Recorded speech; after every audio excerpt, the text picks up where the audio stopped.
दोस्तों कहते हैं ना कि जब सेनापति अपनी सेना में जोश भर दे ना, और इतना तगड़ा जोश भर दे कि सेना के हर सिपाही कुछ भी कर गुजरने को तैयार हो, तो सामने भले ही लाखों की सेना हो, उस लाखों की सेना के सामने चंद 100 लोगों की सेना भी भारी पड़ जाती है। नमस्कार, मेरा नाम है प्रदीप चौहान। पिछले एक महीने में राहुल गांधी ने न सिर्फ युवाओं के बीच में जगह बनाई है, बल्कि अपनी पार्टी को भी कैसे बदल दिया है, ये आपको एक चीज़ दिखाना चाहूँगा। एक पहले ये दृश्य देखिए, आपको याद है पिछले साल का ये दृश्य है जब जो 2 मंत्री हैं मोदी सरकार के, वो मीडिया से बात कर रहे थे। राहुल गांधी अचानक आते हैं, कहते हैं चलो हम मिल के बात करते हैं, और दोनों मंत्री प्रहलाद जोशी और अपने रेल मंत्री कैसे भाग खड़े हुए थे वहाँ से। ये वीडियो याद है, ये दृश्य आपको याद है ना। अब एक आज का दृश्य देखिए, आज का दृश्य देखिए। बीजेपी के नेताओं का हुजूम लगा हुआ है, राहुल गांधी के खिलाफ तख्तियाँ लिए हुए हैं, लेकिन अकेले पवन खेड़ा, अकेला राहुल गांधी का शेर पवन खेड़ा पूरे हुजूम पर भारी पड़ रहा है। अमित शाह सदन में आओ, सदन में आओ, सदन में आओ। अमित शाह सदन में आओ, अमित शाह सदन में आओ। अमित शाह शर्म करो, अमित शाह शर्म करो, अमित शाह शर्म करो। ये राहुल गांधी की टीम है जो अब डिलीवर करने लगी है, और जो सही में जो कहते हैं ना राहुल गांधी की डरते नहीं हैं, ये लोग डरते नहीं हैं, इसलिए लोग भी इन्हें पसंद कर रहे हैं और बीजेपी के लोगों पर ये भारी पड़ रहे हैं। यही नहीं, आप देखिए, हमने आपको बहुत बार डाटा दिखाया होगा, बहुत से लोगों ने डाटा दिखाया होगा कि सोशल मीडिया पे राहुल गांधी को इतने व्यूज़ मिल रहे हैं, मोदी जी को इतने मिल रहे हैं, कांग्रेस को इतने, बीजेपी को इतने। बहुत बार मैंने भी दिखाया डाटा। एक डाटा और आपको दिखाता हूँ। पहली बार पार्टी और प्रधानमंत्री और राहुल गांधी तो छोड़िए, कांग्रेस के प्रवक्ता भी बीजेपी पर कैसे भारी पड़ रहे हैं। टाटा बीन का एक नया डाटा है, ये भी नए डाटा के हिसाब से प्रवक्ताओं की लिस्ट इन्होंने जारी की है जुलाई 2026 में, जो जुलाई गया है। सुप्रिया श्रीनेत को सबसे ज़्यादा इंगेजमेंट मिली है। दूसरे नंबर पर आम आदमी पार्टी के संजय सिंह है। तीसरे नंबर पर आरजेडी की प्रियंका भारती है। चौथे नंबर पर कांग्रेस के पवन खेड़ा है। 5वें नंबर पर कांग्रेस के ही आलोक शर्मा है। 6ठे नंबर पर आम आदमी पार्टी के सौरभ भारद्वाज। 7वें नंबर पर यूबीटी शिवसेना के संजय राउत। फिर 8वें नंबर पे कहीं जाके संबित पात्रा बीजेपी के दिखाई देते हैं। सिर्फ नेता ही नहीं, सेनापति भी मात दे रहे हैं। सेनापति भी अब राहुल गांधी के हर चीज़ पर भारी पड़ रहे हैं बीजेपी के। और ये सब जो मैंने अभी तक आपको सारे सुनाए, इन सब की फ्रस्ट्रेशन, घुटन, जलन, डर, जो मर्जी आप कहें, अब खुल के जो है वो बाहर आने लगा है। जब ये सब गंदगी इस तरह की बाहर खुल के आती है, तो इन बीजेपी के नेताओं की गंदगी भी इसके साथ बाहर निकलती है। अब आपको बताता हूँ मैं गंदगी, और लेकिन उसका अब वक्त बदल गया है।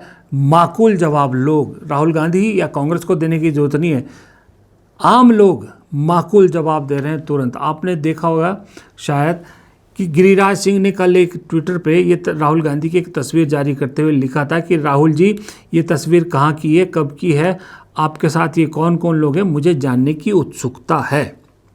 गिरिराज सिंह, याद रखिएगा, केंद्रीय मंत्री है। केंद्रीय मंत्री इस तरह की तस्वीर शेयर करके इस तरह के सवाल पूछ रहा है एक आदमी की निजी ज़िंदगी के बारे में, लीडर ऑफ अपोजिशन की निजी ज़िंदगी के बारे में, जिससे उनका कोई लेना देना नहीं है गिरिराज सिंह का, फिर भी पूछते हैं। राहुल गांधी तो ऐसी चीज़ों को देखते भी नहीं हैं, जवाब देना तो दूर की बात है। कांग्रेस ने भी जवाब नहीं दिया। लोगों ने देखिए क्या जवाब दिया। एक दीपिका पुष्करनाथ है, उन्होंने तुरंत लिख दिया कि इस तस्वीर में ना आपकी पत्नी है, ना आपका बच्चा है, फिर भी आपको इतनी मिर्ची क्यों लग रही है। अपने पद की गरिमा और जनता के सवालों का जवाब देना सीखिए। सत्ता सवालों से बड़ी नहीं होती। सवाल पूछने वालों को डराने की कोशिश बंद कीजिए। जनता सब देख रही है। दो चीज़ें बहुत ध्यान रखने वाली इसमें है, एक तो जनता सब देख रही है और दूसरा अपने पद की गरिमा और जनता के सवालों का जवाब देना सीखिए।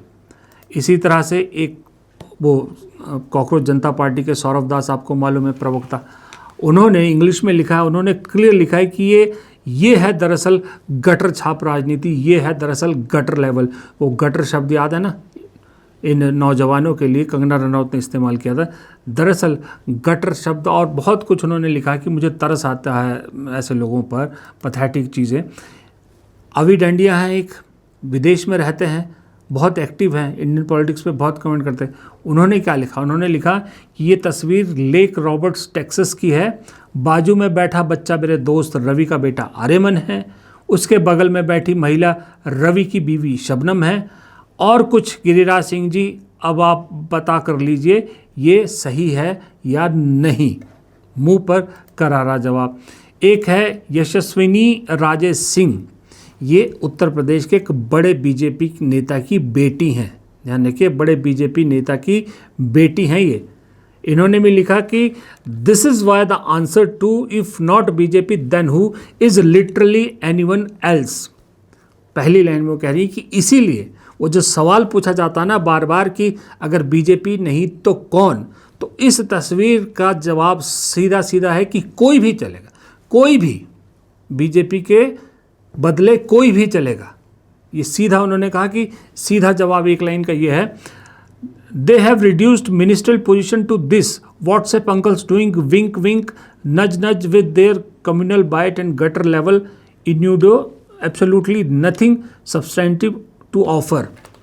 एक बीजेपी नेता की बेटी कह रही हैं कि मंत्रियों को इतने निचले दर्जे का बना दिया गया है क्योंकि काम कुछ है नहीं उनको, मंत्रियों का खुद तो कुछ कर नहीं सकते, इतना वो गिरा दिया गया, उनको इतना रिड्यूस कर दिया गया है कि बेचारे ये व्हाट्सएप अंकल बन के रह गए सारे के सारे, और ये घटिया गटर छाप गंदगी फैलाने में लगे हुए हैं।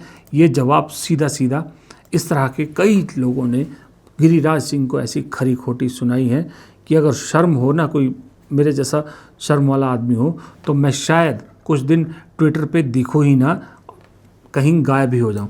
लेकिन वो तो मालूम है आपको कि वो कई चीज़ें बीजेपी के नेता भी मजबूरी में करते हैं क्योंकि प्रेशर ऊपर से आता है।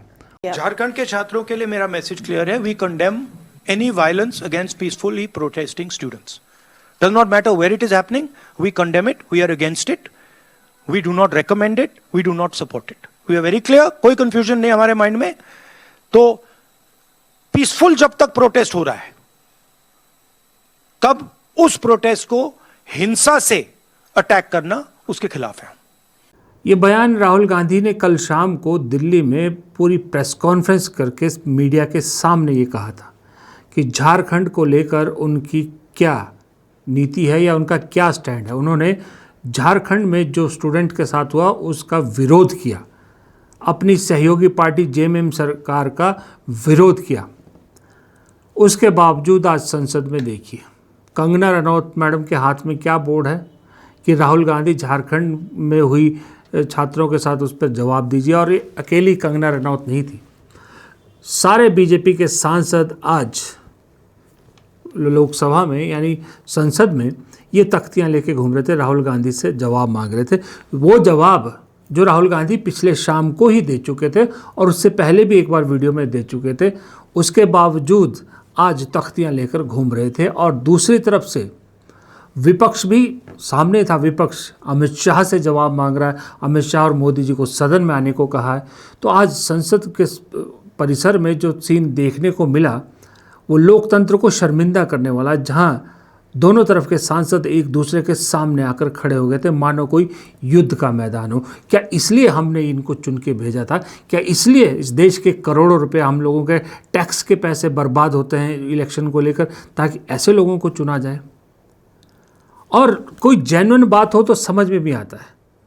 अरे भाई, ये तो किसी भी को इस देश में समझ में आ रहा है कि विपक्ष की डिमांड तो बिल्कुल सही है कि भाई अमित शाह गृह मंत्री है, दिल्ली में जो स्टूडेंट्स पर हुआ उस पर जवाब दीजिए, सदन में आइए, प्रधानमंत्री से सदन में आने को कह रहे हैं।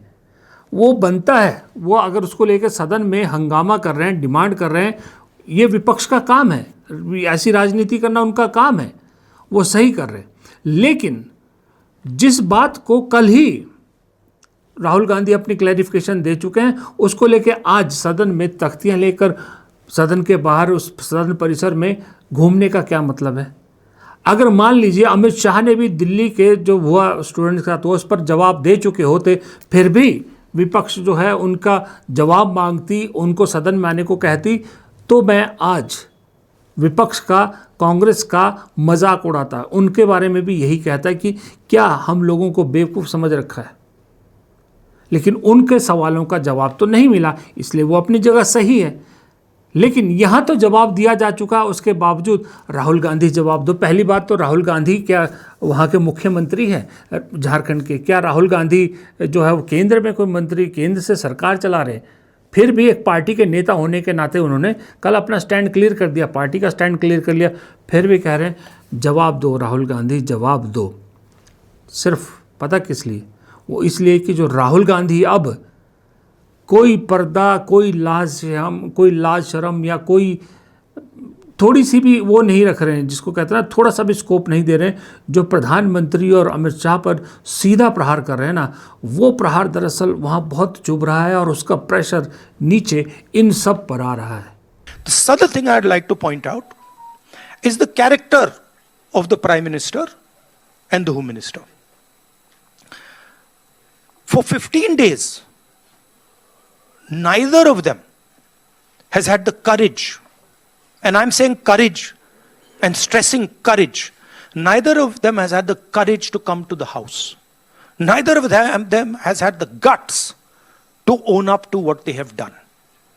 So that is for our students to see and understand that neither the Home Minister of this country nor the Prime Minister of this country think that what was done to you in Delhi, the brutality that was carried out in Delhi, is worth commenting on. This is what the real issue is. दरअसल ये सारी कहानी आप समझ रहे हैं, ये सारी कहानी उस सफ़र की है जो वहाँ से शुरू होती है जब प्रधानमंत्री ने कहा था कौन राहुल। आज बीजेपी कह रही है, चाह रही है, सरकार चाह रही है कि राहुल गांधी क्या चाहते हैं, कौन राहुल से लेके क्या चाहते हैं, राहुल तक का सफ़र है ये। किरण रिजिजू रोज़ राहुल गांधी से मुलाकात भी कर रहे हैं। अब सरकार कह रही है कि राहुल गांधी की उसमें जो कांग्रेस डिमांड कर रही है, गृह मंत्री अमित शाह उसका जवाब देंगे। चाहते क्या है राहुल गांधी, उनसे पूछा जा रहा, 2 बार 3 बार पूछा जा चुका है और राहुल गांधी अपना सीधा सीधा जवाब दे चुके हैं कि अमित शाह का बयान और दूसरी बात प्रधानमंत्री की माफ़ी और सदन में दोनों को आना होगा, जवाब देना होगा। अभी तक तो नहीं आए, लेकिन कहा जा रहा है कि कल गृह मंत्री सदन में आएंगे, उसका जवाब देंगे। जिस राहुल को पहचानते नहीं थे, आज उस राहुल के सवालों के जवाब देने पर मजबूर हो रहे हैं। जिस राहुल को कौन राहुल कहकर नकार दिया था, मजाक बनाने की कोशिश की थी, आज उसी राहुल गांधी से पूछ रहे हैं कि आप चाहते क्या हैं। और सारा का सारा गेम पिछले 2 महीने में बदला है। 2 महीने में पूरी बाजी पलट गई है। कोशिश की जा रही है कि अभी भी गोदी मीडिया के सर्वेज के ज़रिए प्रधानमंत्री की छवि को चमकाया जाए, लेकिन जब वक्त बदलता है ना तो बहुत सारी चीज़ें भी बदलती है। अब ऐसे सर्वेज भी आने लगे हैं जो शायद पक्का नहीं कहता, देखिए मैं भी कोई गारंटी नहीं देता, लेकिन शायद जो सच्चाई बताने लगे हैं। एक सर्वे आपने देखा होगा, शायद आकर नहीं देखा तो मैं बता, पोल ट्रैकर करके कोई एजेंसी है, उन्होंने एक सर्वे किया है। उस सर्वे में उस गोदी मीडिया के सर्वे का बिल्कुल उल्टा है, पूरा नकार दिया गया है उसको। इस सर्वे में पोल ट्रैकर ने लोगों से पूछा कि युवा अपने भविष्य के लिए किसे अपना नेता मानते हैं, तो जवाब में नरेंद्र मोदी 23%, राहुल गांधी 69%, 69% ने राहुल गांधी पर भरोसा जताया। मोदी जी 23% लोगों ने ही, 23% युवाओं ने उन पर भरोसा जताया। ये पोल ट्रैकर का जो सर्वे है, और क्षेत्रीय नेता 2, अन्य 6, और इन्होंने सैंपल साइज़ वगैरह भी बड़ा रखा है। जो मुझे याद है जब मैंने इनका देखा था, शायद कुछ 4 लाख समथिंग इन्होंने सैंपल साइज बताया था ये। इसी में एक और सवाल मैं आपको बताता हूँ। पोल ट्रैकर ने मूड ऑफ इंडिया 2026 के नाम से जो सर्वे किया उसमें पूछा कि भारत का अगला प्रधानमंत्री कौन? मोदी जी 42%, राहुल गांधी 58%, 58% लोगों ने कहा राहुल गांधी अगले प्रधानमंत्री होने चाहिए।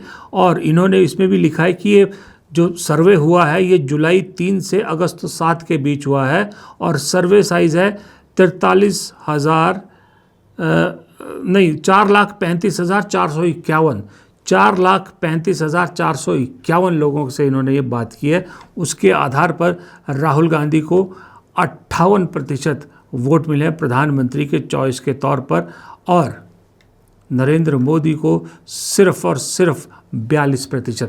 इसमें बहुत सारी चीज़ें पूछी गई सर्वे में, लेकिन मैं मोटा मोटा तौर पे ये बता रहा हूँ कि सच्चाई ये है। और इसी सच्चाई ने इन्हीं तरह के, क्योंकि सरकार के पास देखिए सबसे सच्ची खबर सरकार के पास होती है क्योंकि एजेंसीज उनके पास होती है, तो ग्राउंड रिपोर्ट्स की क्या रियलिटी है सरकार को सब पता होता है। और सरकार को इस समझ में आ रहा है कि ये सारी रियलिटी है कि राहुल गांधी को दरअसल लगातार जो है सपोर्ट मिल रहा है। यहाँ तक कि आपको मैं बताऊँ, गोदी मीडिया काफ़ी जो सरकारी मीडिया थी उसमें से एक शेखर गुप्ता की द प्रिंट है।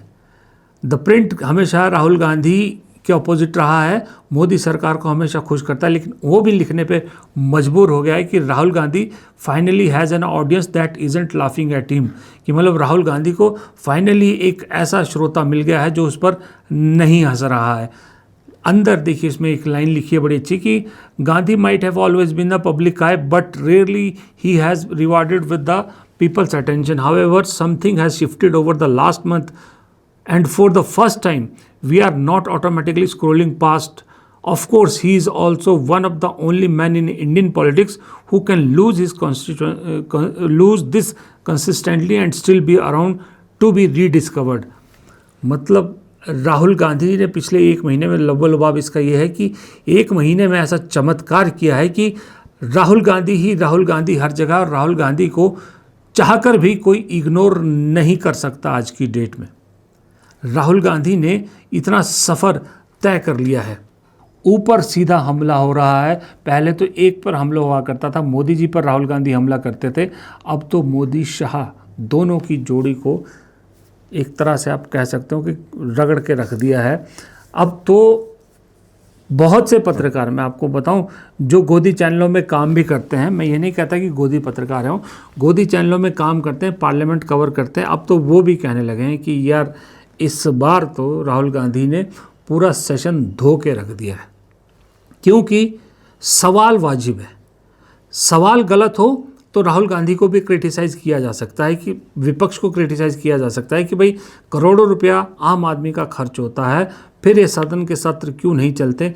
लेकिन इस बार सवाल बड़े जेन्युइन है, सवाल बड़े सही है और सवालों से भागा जा रहा है। इसलिए अब पत्रकार हो, आम आदमी हो, कोई भी हो, सब राहुल गांधी के साथ खड़े दिखने लगे हैं। अब देखते हैं कि कल अमित शाह जी बयान देंगे, क्या बयान देंगे। जो राहुल गांधी कल कह रहे थे कि हमें इधर उधर की कहानी नहीं सुननी है, जो पॉइंट है उस पर बोलना पड़ेगा, बोलते हैं या नहीं बोलते हैं। अगर बोलते हैं तो क्या बोलते हैं। फिर कल बुधवार वैसे ही हो गया, उसके बाद 2 दिन का और सत्र बचा है।